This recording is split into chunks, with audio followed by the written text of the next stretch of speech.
Bienvenue dans Wheel of Cannes. Il était une fois dans l'épisode d'aujourd'hui, le nouveau conte de Quentin Tarantino, les premiers émois de Blaise Harrison et le Cinémature.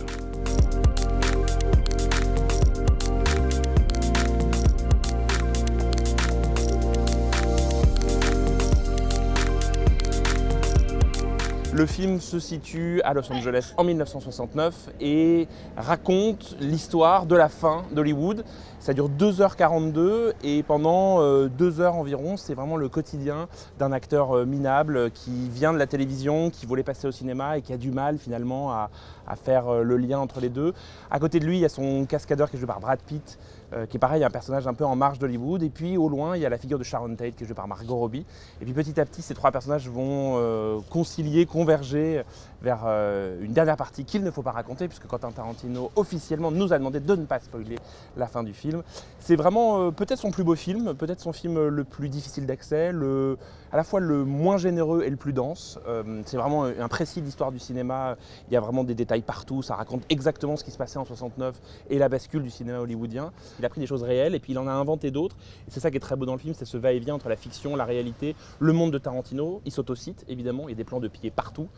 Il y a même des guest stars qui apparaissent de ses anciens films sans trop révéler qui, c'est vraiment des belles surprises. C'est un très grand film, peut-être pas le film attendu par le public, peut-être pas le film le plus jouissif, le plus rigolo de Tarantino, mais au moins son film le plus impressionnant, le plus personnel. Et on sent que c'est vraiment un cinéaste aujourd'hui qui s'inquiète de savoir s'il peut continuer à faire des films et qui a très très peur de devenir has-been.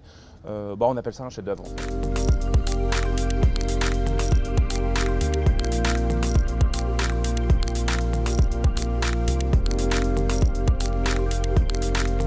Je pense que c'est un de mes premiers souvenirs les plus marquants en salle de cinéma, qui est la scène de sexe du Grand Bleu. Voilà, que j'avais été voir dans le petit cinéma d'Yvonne-les-Bains, qui est la petite ville où j'ai grandi. Et voilà, c'est une séquence forcément dont je me souviens encore et qui m'a beaucoup marqué à l'époque. J'étais très jeune. Rosanna Arquette à 9 ans, je sais pas. C'est un des premiers émois un peu au cinéma, comme ça, inattendu, totalement inattendu, hein, je pense, pour moi comme pour les adultes qui m'accompagnaient. J'ai jamais revu Le Grand Bleu, mais je m'en souviens très très bien. Ça vous arrive des fois le soir de ne pas savoir ce que vous allez voir au cinéma ou comme film? Ouais. Ça m'arrive, oui. Au cinéma ou à la maison? Au cinéma. Bousculé, ébloui? Bouleversé, oui. Au cinéma, hein. Sinon j'aimerais bien être amoureux, oui. Mais on va dire bouleversé, oui.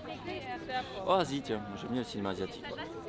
C'est-à-dire une période... Entre 1900 et maintenant. 1920, ouais, les années 20, les années 30, j'aime bien. Là, ça va être difficile de trouver un film asiatique des années 20-30. Et donc voilà ce qui m'a trouvé. Oui, Ghost de Tokyo, oui. Je suis très étonné qu'ils connaissent ce film parce que c'est vachement sympa. C'est une bonne application, ouais, trop bien. Super, merci à vous. Avec plaisir.